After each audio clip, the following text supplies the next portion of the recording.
Ating simulan ng umaga ng mga balitang dapat nating malaman sa 774 Balita Ngayon. 30 minutong pag-uulat ng mga impormasyon at pangyayari sa loob at labas ng bansa. 774 Balita Ngayon. Kasama sina Joel Malasakit Mangorospe at Darlene Olanyo. Kasama ang buong puwersa ng 774 News Team. 774 Balita Ngayon. Sa himpilang pinagkakatiwalaan sa balita at serbisyo publiko. DWWW 774, your ultimate news and music radio. At ngayon, narito ang inyong tagapagbalita. 774 Balita Ngayon. Magandang umaga Luzon, magandang umaga Visayas, magandang umaga Mindanao. Sa mga nakatutok po sa DWWW 774 at sa 107.9 DWHT-FM Dagupan. Sa mga nanonood po sa atin sa Facebook Live at sa YouTube channel at sa ating pong mobile app. Good morning! Araw po ng Martes, November 5, 2024. Narito na ang 774 Balita Ngayon. 774 Balita Ngayon. At sa ating headlines, dagdag bawas sa presyo ng mga produktong petrolyo epektibo na ho ngayong araw. Pangulo Ferdinand Marcos Jr. aminadong kailanman na hindi sasapat ang pagtugon ng gobyerno sa epekto ng mga nagdaang bagyo. Planong investigasyon ng Kongreso sa mga flood control project sa bansa, walang problema kay Pangulong Ferdinand Marcos Jr. Panukalang papapaliban sa BARMM election sa susunod na taon, inihain sa Senado. Senado pinatutukoy sa LTO ang may-ari ng SUV na may protocol plate na number 7 na iligal na dumaan sa EDSA busway. Naputol na daliri ng Navy personnel sa pangaharas ng China sa Yungin-Shoal noong Hunyo na ikabit na. Sa Metro News, bangkay ng isang lalaking nakaburol na damay sa sunog sa Pasay City. Official News, BARMM Police itinaas ang alerto sa gitna ng COC filing para sa 2025 parliamentary election. At sa ating international news naman, 8 bansang miyembro ng OPEC Plus nagkasundong palawigin ang pagbawas sa supply ng langis hanggang sa katapusan ng taon. Sa ating sports alert, Premier Volleyball League o PBL magkakaroon ng mga international neutral referee para sa All-Filipino Conference Playoff. At sa showbiz, Priscilla Mirelles may cryptic post sa gitna ng kumakalat na viral video ni John Strada na may kasamang ibang babae sa isang bar. Balitang kakaiba naman, 107 years old na lola sa China may sungay sa noo.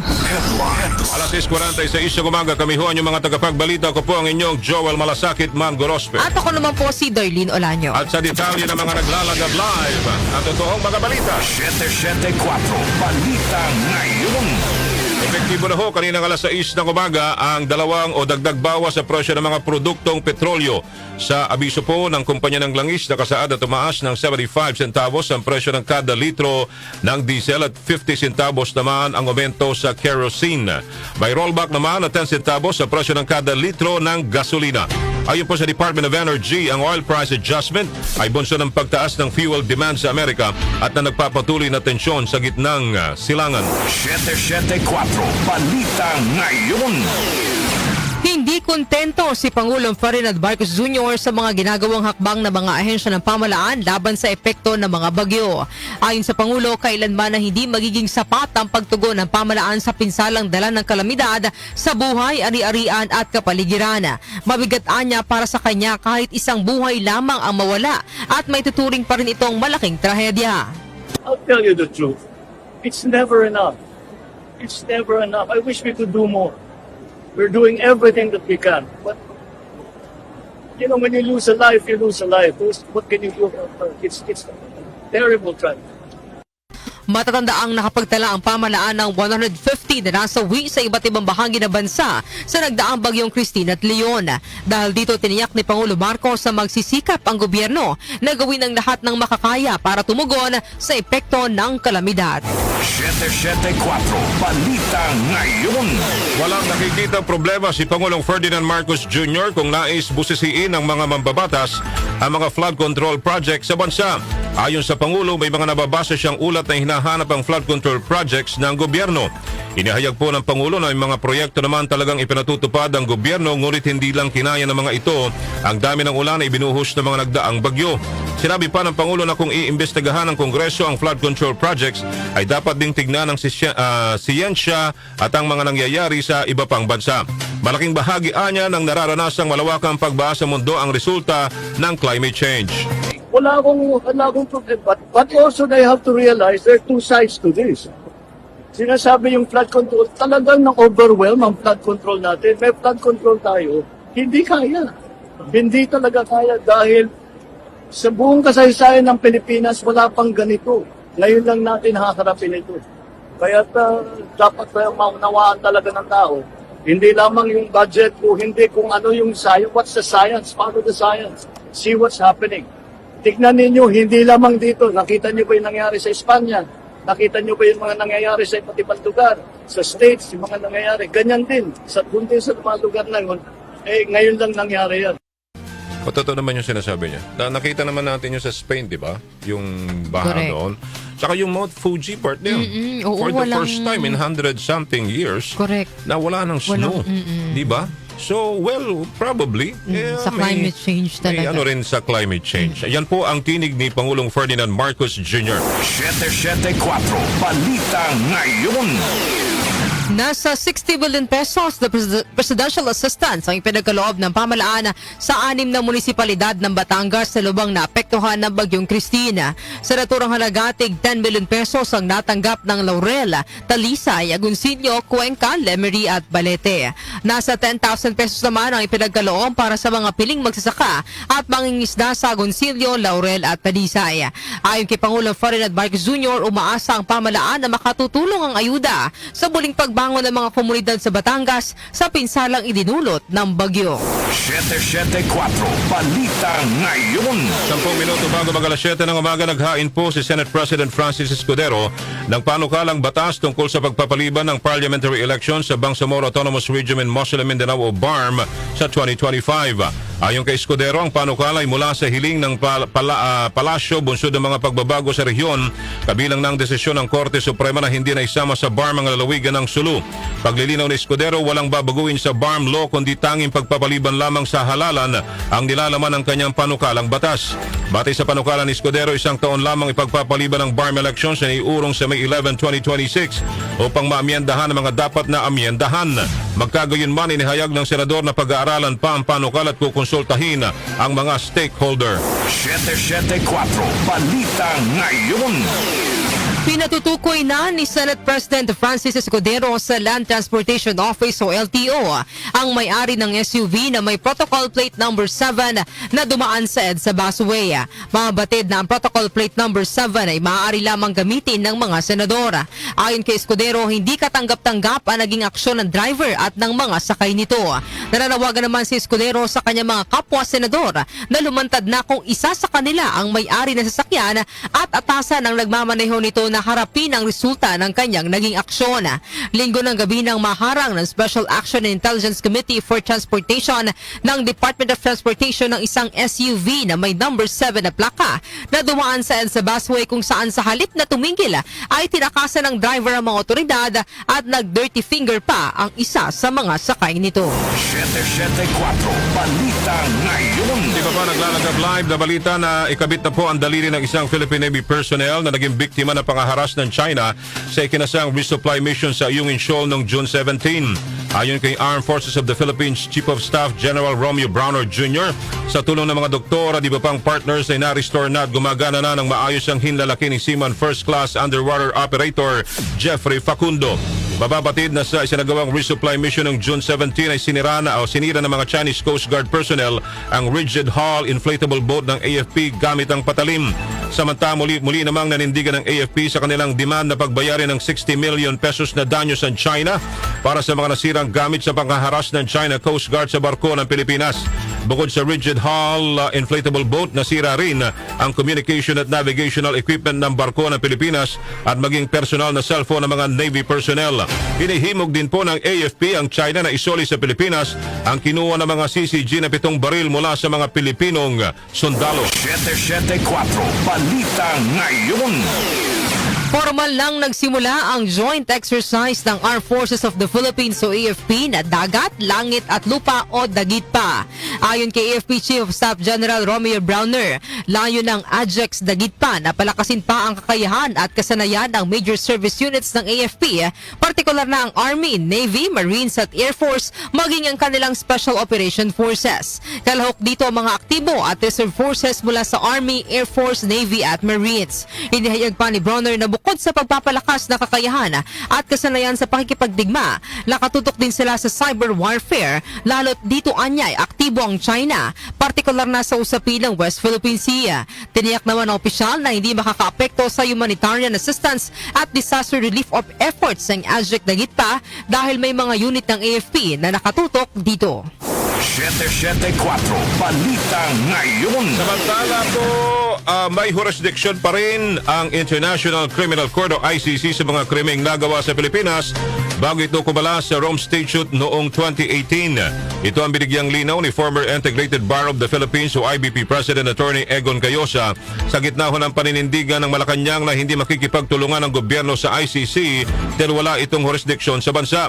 Sa panayam po ng DWWW kay Cayosa, sinabi nitong base sa charter ng ICC na nilagdaan din ng Pilipinas, maaari pa rin magsagawa ng investigasyon ng ICC sa mga krimen na nangyari bago kumalas ang isang bansa, kaya may jurisdiction pa rin anyang ICC sa umano'y crime against humanity ni Duterte o ng Duterte administration na nangyari bago pa kumalas ang Pilipinas sa Rome Statute. Yung sinasabi pa ulit-ulit nung presidente pa siya na wala ng jurisdiction, mali ho yun. Kasi doon mismo sa charter ng International Criminal Court na pumirma na rin at ang Pilipinas at rinatify ng Senate noon, nakalagay ho kasi dyan na kung sakasakaling isa o ilang bansa ang kakalas dun sa treaty at ayaw na nilang mapaloob sa jurisdiction ng ICC, ang epekto ng pagkakalas is prospective. Yung mga sinimulan na inimbestigahan o yung mga krimen na nangyari bago kumalas ang isang bansa dun sa treaty, yung Rome Statute ang tawag dyan, may jurisdiction pa rin, hindi mawawalan. Ang mawawalan lang ng jurisdiction, yung mga pangyayari o mga krimen o pag-iimbestiga after ng pagkalas. Inihayag din po ni Cayosa na maaaring magamit ng ICC sa case build-up ang isinumiting transcript ng pagdinig sa Senado at House Quadcom ukol po sa war on drugs at umano'y extrajudicial killing sa panahon ni dating Pangulong Rodrigo Duterte. Dagdag pa ni Cayosa, anumang mga dokumento, testimonya at pag-amin hindi lang ni dating Pangulong Rodrigo Duterte kundi ng iba pang resource person ay material at relevant record sa kasong iniimbestigahan ng ICC. 774 Balita Ngayon. Mariing kinundina ng pamunuan ng Century Tower sa Balate, Maynila ang ikinasang raid ng pulisya sa kanilang gusali noong October 29. Ayon sa legal counsel ng Century Tower property na si Attorney Baby Perian Arcega, nagdulot ng pinsala at nakaapekto sa kanilang operasyon ang naturang raid.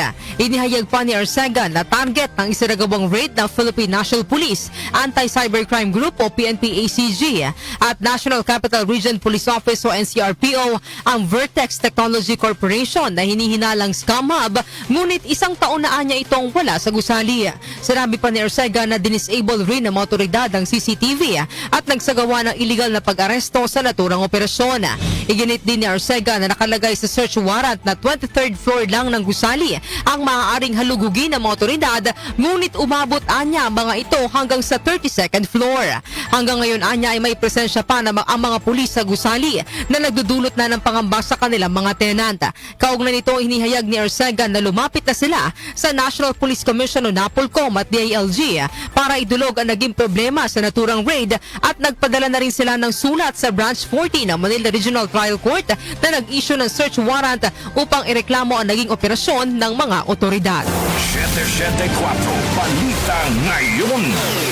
Alas 7 na po ng umaga, balita mo na tayo mula sa 774 News Team. 774 News Report. News Report. Flood Control Master Plan ng pamahalaan pinarerebisya ni Pangulong Ferdinand Marcos Jr. Narito po ni report ni Chanel Salazar. Iniutos ni Pangulong Ferdinand Marcos Jr. sa Department of Public Works and Highways, Department of Environment and Natural Resources at iba pang ahensya ng gobyerno na rebisahin ang flood control master plan ng pamahalaan. Ito'y para maiwasang maulit ang trahedyang sinapit na maraming biktima ng mga nagdaang bagyo. Ayon sa Pangulo, kailangan gumawa ng mga makabagong disenyo para sa proteksyon ng mga kalsada at tulay at tiyaking matibay ito at hindi basta-basta masisira ng epekto ng climate change. Ngayon lang nangyari yan. Kaya gagawin natin, babaguhin natin ang mga design, patitibayan natin yung mga infrastructure, mga flood control, yung mga slope protection, pati yung mga tulay. Lahat yan, kailangan natin baguhin, tignan natin na mas magandang design.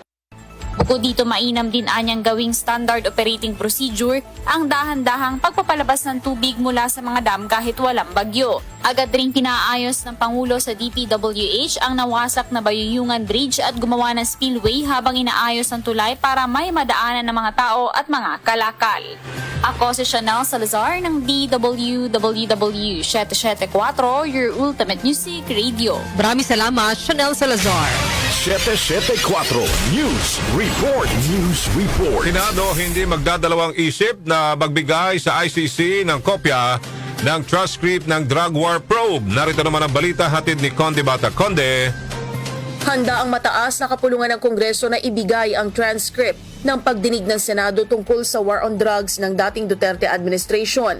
Ito ang naging tanong kay Senate President Francis Escudero sakaling may humingi ng kopya ng transcript ng pagdinig ng Senado at isumite ito sa International Criminal Court. Ayon kay Escudero, hindi mag-aatubili ang Senado na magbigay ng kopya ng transcript ng idinaos na pagdinig sa drug war na dinaluhan ni dating Pangulong Rodrigo Duterte. Anya, kung may mag-request ng kopya at valid naman ang rason, ay handa siyang magbigay ng certified na kopya ng transcript ng investigasyon. Gayunman, hindi naman anya nila ito basta-basta ibibigay kung kanino nang walang dahilan o malinaw na rason. Conde Batak ng DWWW 774, your ultimate music radio. Maraming salamat sa iyo, Conde Batak. 774 News Report. News Report. Mga harang sa investigasyon ng Kamara ukol sa drug war tiyak na hindi magtatagumpay. Narito naman ang report ni Grace Mariano. Hindi magtatagumpay ang mga nagtatangkang pigilan ang investigasyon ng Kamara, partikular ng House Quad Committee na layuning mailantad ang katotohanan at mapanagot ang mga nasa likod ng mga pagpatay kaugnay sa war on drugs ng nakaraang administrasyon. Sa kanyang talumpati sa pagbabalik ng sesyon ay binigyan diin ni House Speaker Ferdinand Martin Romualdez na hindi papasindak ang Kamara sa pagtataguyod sa prinsipyo ng hustisya at integridad. Sa mga nagtatangka, napigilan tayo sa paghanap ng katotohanan at katurungan, ay isa lamang ang sasabihin ko sa inyo, hindi kayo magtatagumpay sa masamang hangarin ninyo.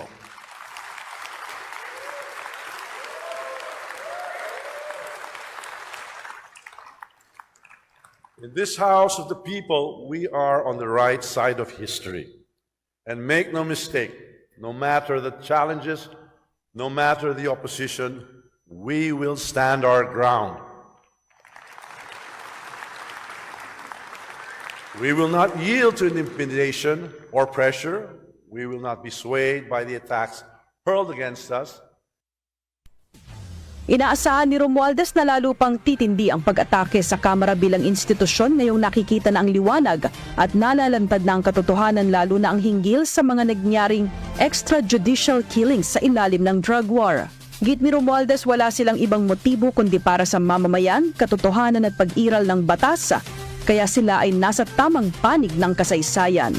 Ito si Grace Mariano para sa DWWW 774. Your ultimate music radio. Maraming salamat, Grace Mariano. 774 News Report. News Report. Mga pulis sa BARM, pinayuhan po ng liderato ng PNP na manatiling non-partisan. Narito naman ang balita mula kay Angel Garcia. Angel.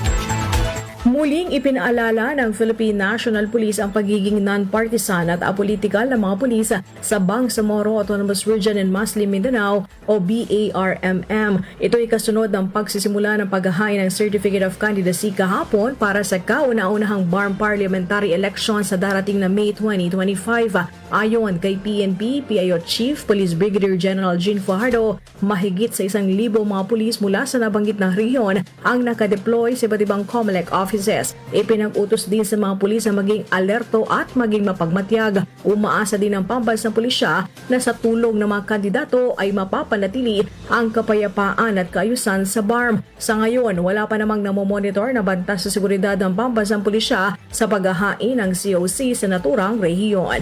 Angel Garcia ng DWWW 774, your ultimate music radio. Maraming salamat sa iyo, Angel Garcia. 774 News Report. News Report. Barkong naglaho sa karagatan ng Paluan sa Occidental Mindoro, hindi pa natatagpuan ng Philippine Coast Guard. Detalye hatid ni Gina Mape. Hindi pa natatagpuan ng Philippine Coast Guard ang isang cargo vessel na lumubog sa Paluan, Occidental Mindoro noong kasagsagan ng Bagyong Christine. Ayon sa Coast Guard, gumamit na sila ng mga chopper at eroplano para hanapin ang MV Santa Monica A sa baybayin ng Taytay, Palawan at buong lalawigan ng Occidental Mindoro at nagpapatrol na rin ang iba pang mga bangka sa baybayin ng Occidental Mindoro. Kaugnay nito ay nanawagan na rin ang PCG sa mga mangingisda na agad i-report sa kanila sakaling may makitang barko sa mga lugar ng kanilang pangisdaan. Tiniyak ng Coast Guard na mas lalo pa nilang paigtingin ang paghahanap gamit ang aerial, seaborne at shoreline na patrolling upang matagpuan ang MV Santa Monica A. Ang MV Santa Monica A ay umalis sa Caspian, Taytay, Palawan noong October 22. Ilang oras bago ang kasagsagan ng Bagyong Christine. Sakay ng barko ang 10 tripulante kasama na ang kanilang kapitan at may kargang mga kalabaw. Ako si Gina Mape ng DWWW 774, your ultimate music radio. Maraming salamat, Gina Mape. 774 News Report. News Report. Alas 7:07 na po ng umaga. Kami pa rin po yung mga tagapagbalita, Joel Malasakit, Mango Rospe. At Darlene Oranyo. At si iba pang naglalagab live at totoong mga balita. Metro News. Metro News. Sa Metro News, isang bangkay na nakaburo lang nadamay sa sunog na sumiklab sa isang residential area sa Pasay City. Ayon sa Bureau of Fire Protection, maabot sa 3 alarmang sunog na sumiklab sa bahagi ng Kuying King o Kuying King Street sa Barangay 1 at Barangay 2. Sinabi naman ng chairman ng Barangay 2 Zone 1 na si Joel Sabares na hindi na iligtas ang labi ng 49 anyos na lalaki na nakaburol ho sa isa sa mga nasunog na bahay dahil sa mabilis na pagkalat ng apoy. Aabot po sa 25 bahay ang naapektuhan ng sunog habang nasawi naman ang isang 20 anyos na lalaki na natutulog na mangyari ang sunog. Sa ngayon ay patuloy pang investigasyon sa pinagmulan ng sunog at sa kabuuang halaga ng pinsala. Metro News. Metro News. Naaresto ng mga tauhan ng Bureau of Immigration o BI sa NAIA ang 2 dayuhan na nagtangkang umalis ng bansa. Ayon kay Immigration Commissioner Joel Viado, magkahiwalay na dinakip ang mga dayuhang kinilala bilang sina Ram Baldev, 43 years old na isang Indian national, at Peter Anthony McFarlane, 65 years old na isang Australian. Hinihiyag ni Viado ng 2 dayuhan na hinihinalang illegal entrance ay hindi pinayagang makaalis ng bansa matapos makita ng mga opisyal ng BI na kapwa sila walang arrival records. Kasalukuyang nakadetene na sa BI Detention Facility sa Cap Bagong Diwa, Taguig City ang 2 dayuhan habang nakabinbin ang mga paglilitis sa deportasyon. Balitang Fromdi. Balitang Fromdi. Farm Police itinaas ang alerto sa gitna ng COC filing para sa 2025 parliamentary election. Ang detalye at naman ni Jonah Bakiran. Jonah. Walang banta ng seguridad sa Police Regional Office Bangsamoro Autonomous Region o PRO BAR sa nagpapatuloy na filing ng Certificates of Candidacy para sa kauna-unahang Bangsamoro Parliamentary Election sa 2025. Sinabi ng PRO BAR na nakahanda sila para sa 1 linggong filing na nagsimula ngayong araw at magpapatuloy hanggang Sabado. Tiniyak naman ni PRO BAR Regional Director Brigadier General Romeo Macapas na nakataas ang security measures sa lugar upang mapanatili ang kapayapaan at kaayusan. Dagdag pa ni Macapas na hindi nila ibababa ang alerto at magdadagdag pa ng police visibility sa mga designated filing venues, kabilang ang Comelec Provincial Offices, Bangsamoro Government Center at iba pang lugar. Ako po si Jonah Bakira ng DWWW 774 Ultimate Music Radio. Maraming salamat sa iyo, Jonah Bakiran. Balitang Promdi. Balitang Promdi. Sa atin namang international news, 8 bansang miyembro ng OPEC Plus nagkasundong palawigin ang pagbawas sa supply ng langis hanggang sa katapusan ng taon. Detalye po ihatid ni Rosemay Miranda. Ipagpapatuloy ng 8 miyembro ng OPEC Plus Group ang mga bansang nagpo-produce ng langis ang mapagbawas ng supply hanggang sa katapusan ng Disyembre. Ang mga bansa ay nagkasundong palawigin ng November 2023 Voluntary Production Adjustments na 2.2 milyong barrels bawat araw sa loob ng isang buwan hanggang sa katapusan ng kasalukuyang taon. Ang OPEC Plus ay kinabibilangan ng mga bansang Saudi Arabia, Russia, Iraq, United Arab Emirates, Kuwait, Kazakhstan, Algeria at Oman. Inaantala ng mga ito ang pagtaas ng produksyon sa gitna ng mga alalahanin sa pagbagal ng demand sa China at Amerika na nagpapabigat sa presyo ng langis nitong mga nakaraang buwan. Ako si Rosemay Miranda para sa DWWW 774, Your Ultimate Music Radio. Maraming salamat, Rosemay Miranda. Sports Alert. Sa Sports Alert, Premier Volleyball League o PVL, magkakaroon ng mga international neutral referee para sa All-Filipino Conference Playoffs. Ang balita naman hatid sa atin ni Mika Fajardo. Mika. Inanunsyo ng Premier Volleyball League o PVL na magtatalaga ng mga International Volleyball Federation o FIVB Classified International Filipino Referees sa mga laban sa 2024-2025 PVL All-Filipino Conference, lalo na sa semifinals at sa finals. Kabilang sa mga bagong referee delegate ng Liga si Yul Benosa na chairman ng Referees Commission ng Philippine National Volleyball Federation o PNVF. Bukod pa rito, ang mga dayuhang referee mula sa mga kalapit na bansa ay mga ngasiwa rin ng mga laban sa PVL semifinals at sa finals upang matiyak ang impartiality. Ang balitang ito ay tugon sa naging kontrobersyal na laro sa pagitan ng PLDT High-Speed Heaters at Takari Chargers sa 2024 Reinforced Conference semifinals. Samantala, asahan din na ang mga kupunan ay dadaan sa isang mahaba at mahirap na daan patungo sa kampyonato kapag idinaas ang All-Filipino Conference sa loob ng 6 na buwan simula sa November 9. Bukod sa titulo ng conference, magiging kinatawan ng bansa ang mananalo sa torneo para sa Asian Volleyball Confederation na AVC Champions League na magaganap naman sa Seoul, South Korea sa susunod na taon. Ako po si Mika Fajardo ng DWWW 774, Your Ultimate Music Radio. Maraming salamat sa iyo, Mika Fajardo, the pride of Tondo, Manila, Philippines. Showbiz Balita.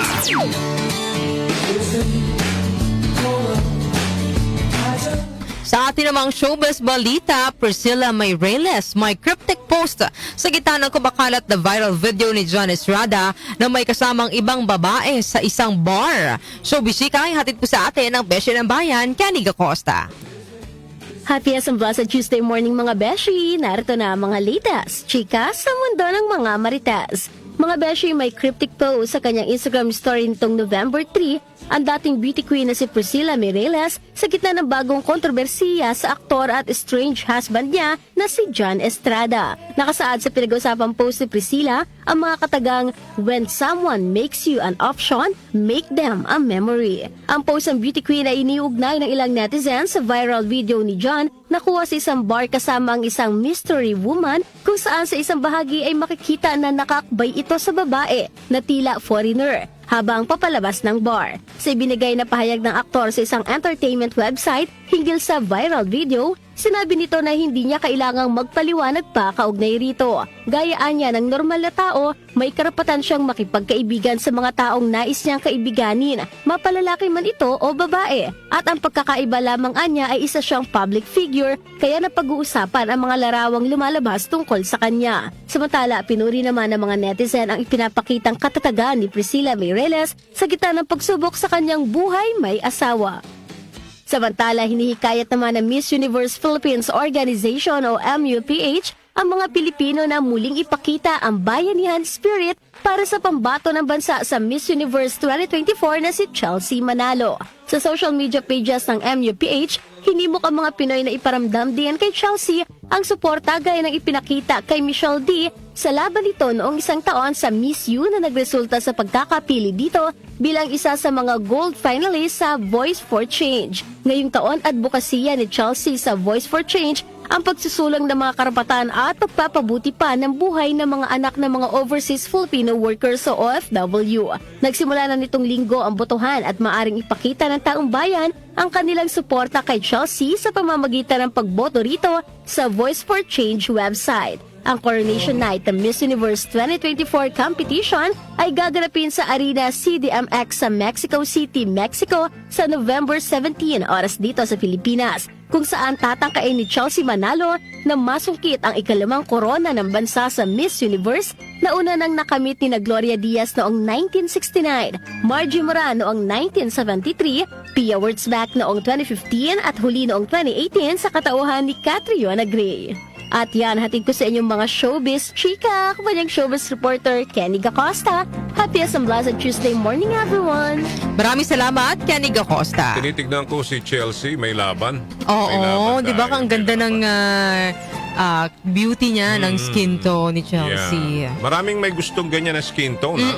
Lalo na yung mga puti, mga foreigner, gustong-gusto nila yung ganyang mga kulay. Correct, partner. oo. Tayo namang mga Pilipino, ang gusto naman natin, yung kulay nila. Totoo. Ewan ko Iba-iba dito talaga. sa taong may birthday ngayon. Balitang kakaiba. 100 years old na lola sa China, may sungay sa noo. Ang tanong ko dito, ilan yung sungay? Narito na ang ating birthday. Kasabay pala ng birthday din ni DJ AA, no ha? Si Doc Justin ay birthday din ngayon. Doc Justin! Oh, happy birthday. Happy birthday sa inyo ni DJ AA. Happy birthday, Double A. Happy birthday sa mga may birthday. Happy birthday to Baby Rory. Oh, birthday din pala ni Kaloy. Baby Uy, Rory. Baby Rory, happy birthday. Happy birthday. Baby Rory. Baby Rory. Yeah, si Baby Oo, ni Rory, Sir happy Rico. birthday. Happy birthday, Baby Rory. Oh, happy birthday, Baby Rory. Okay. So, itong ating kuhan dito, balitang kakaiba, naging instant celebrity, no, sa social media. Ang edad nito, 107, na lola na ito. Kahit sino naman talaga, hindi mapapasala or kundi magtataka bakit nagkaroon ng hindi pangkaraniwang sungay. Tumubo sa kanyang noo. Sa noo tumubo ang sungay O bunsod nito, maraming naniniwala ng sungay sa noo nitong babae na tinukoy sa pangalang Chen ang sekreto sa kanyang mahabang buhay dahil tinatawag nga itong longevity horn. Sa paglipas ng panahon ay patuloy ang pagtubo ng sungay ni Chen naabot sa 4 inches na, no? Nanatiling maayos naman ang lagay ng kanyang kalusugan at magana rin siyang kumain ayon sa kanyang mga doktor. Ang sungay na tumubo kay Chen ay tinatawag na cutaneous horn na kadalasang tumutubo dahil sa matagal na pagkaka-expose sa araw. Kalimitan binahin ito, hindi cancerous, pero ipinapayo ng mga medical experts na kung tutubo ito sa isang tao, kailangan itong i-monitor dahil bagang may risk ito na maging malignant. Diba? Okay. So, at least itong kuha na ito, sa bagay, kasi may edad niya, 107 na, so talagang mapapaisip kang baka isa yan sa factor ng kanyang sa edad na yan. Oo. Kaya nga, Doc Justin, doon sa mga comment, maraming umihikayat kay Lola Chen na wag nang ipatanggal yung kanyang sungay. Kasi nga baka mamaya yung pa yung magdulot ng... Kasi diba syempre dahil sa edad niya, baka hindi na rin niya kayanin kung dadampas sa operation para tanggalin yung sungay. Tinitignan ko lang, partner, Doc Justin, ang tanong ko yung mahaba na yun, matigas ba talaga? As in sungay siya. Yun ang gusto kong malaman doon. Kasi tinitignan ko siya, well, para siyang sungay, pero for me, hindi siya totally sungay. Oo. Parang laman na... Tumubo. Pero Oo. kaya tanong ko, kung hinawakan mo ba siya, matigas ba? Kasi ang sungay, matigas yun, di ba? Oo, baka tumubo yan na bukol, pero yung bukol na yun, hindi siya pabilog, pahaba. Oo. Kasi tama ka dyan, Joel. Kaya nga naihalin tulad dito sa cancer, ay nai-relate dito sa cancer, no? Kasi may abnormal growth ng parte ng dito sa may ulo niya. Ay, ako nung bata pa ako, lagi din ako sinasabihan ng nanay ko, ikaw na bata ka, may sungay ka na talaga ang lit, putulin ko na yan. Ibang sungay naman din, Doc Justin. Iba naman yung sungay na binabanggit mo. Iba naman sungay. Oo. Naputol ba ng nanay mo yung sungay mo? Parang medyo dahil mga nasa 10 inches na ngayon. Hindi naputol. Hindi, yun naman talaga yung sinasabi ng mga magulang natin noong panahon natin eh. No, may sungay ka na. Ikaw hindi mo na ako sinusunod, may sungay ka na. Talagang sabihan ng bata. Totoo naman dyan, Joel, advice na dalang natin para relate natin sa sungay. Maliban nga sa sungay na yan dati kapag alimbawa oras ng pagdarasal sa gabi. Diba? Alas 6 magdarasal ka tuwing linggo. May rosaryo. Pag ikaw ay nakaupo sa harap ng nanay mo at aantok-antong ka, hahampasin ka niya ng rosaryo. Nasa likod mo ang demonyo. Nasa likod mo ang demonyo. May ganun pang linya, no? Anyway. So, Doc Justin, ano ang wish mo? Yun yan sa tanong ko sana. Gusto mo bang magkasungay? Hindi, pero ngayon sa buhay mo ngayon, Doc Justin, seryoso tayo. Anong wish ni Doc Justin? Alam mo, Joel, no, sa nakakaedad na tayo, ang totoo palang blessing sa ating buhay ay siya talagang material na bagay, no? Kasi kahit gaano ka, dami mong mayroon kang pera, kung alam mo wala kang time. Yan ang importante, yung time. At saka peace of mind na hindi kailang mabibili. At saka yung, alam mo, Joel, no, yung tipong ito, good health. Ito ang mga tatlong bagay na habang umiidad tayo, na-realize natin na importante pala. Kasi nung medyo bata-bata tayo, maano tayo, no? Alagigi lang tayo, trabaho ng trabaho, para magkapera. Tapos, pag tanda na o pag kaedad na, magkaroon ng sakit, parang nawawala ng saysay yung pera kasi wala ka ng time, di ba? Hindi ka na healthy. So talagang balance lang dapat. Ang sa akin ngayon na-realize ko na kailangan maging lang tayo, no? Importante yung ating peace of mind talaga, Joel. Talaga. Kumusta naman si Piskal? Mayroong piskal? Kailan nire-reveal yan? Kumusta naman yung kaibigan nating Piskal? Piskal ba o abogado? Attorney. Kumusta pala si attorney? Binabati mo ba? Hindi mo. Batiin mo naman. Ikaw naman, Doc Justin. Okay. Attorney Isay. Ayaw po kuya magkuhan dito na kapapurlaan tayo. Ayaw ko muna ng hindi sure para hindi tayo makuha na. Oo, sabagay, tama yan. Pero si attorney ba nakikinig din sa mga programa mo? Lalo na sa weekend? Well, ito, nag-message sa gabi. Your Honor, hindi ko na po alam. Okay. Sabi niya dito, sa Nova itong sabi niya, natutuwa ako sa mga video mo. Pinakita ako sa mga kakilala ko. I'm very happy. Doc Justin, lumalande ang But we're happy for you, Doc Justin. Isa kang malandacious ngayon. Kaya pala madalas ka sa Quezon City. Ay, napapadala sa Quezon City. Ito, pinapanood ko to sa daddy ko. Tawang-tawa siya. Ang galing mo raw. Talaga naman. So meaning to say, medyo okay sa'yo. Legal na kayo. Okay si daddy sa'yo. Oo. Wala, hindi ko pa nga namimit eh. Yun lang. Yun lang. Baka sa video lang okay. Hindi pa ito ready. Ha? Sino hindi ready?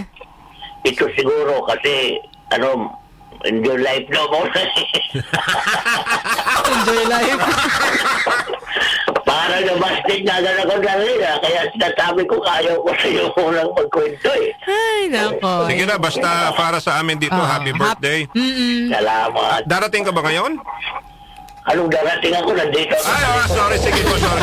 Okay, sige na, bye-bye na. Salamat, ako si Doc Justin. Thank you. Danaw mo. Thank you, Ayun. Doc Justin. Dapat doon kay Lola na may sungay sa noo, umiinom siya ng Santon Plus Gold, Santon Plus Herbal Capsule at Santon Vitamin C. Kasi yung mga bukol na mga hindi ho kanais-nais, nakatulong po ang Santon Plus Gold, Santon Plus Herbal Capsule at Santon Vitamin C. Kaya Lola ha, na 107 years old na may uminom po kayo ng Santon Plus Gold, Santon Vitamin C at Santon Plus Herbal Capsule.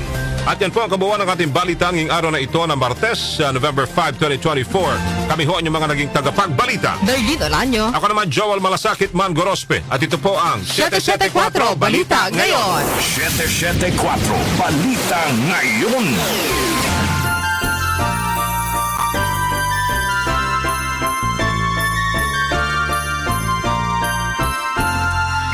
Mayroon na lamang po tayong 50 days bago ang araw ng Pasko.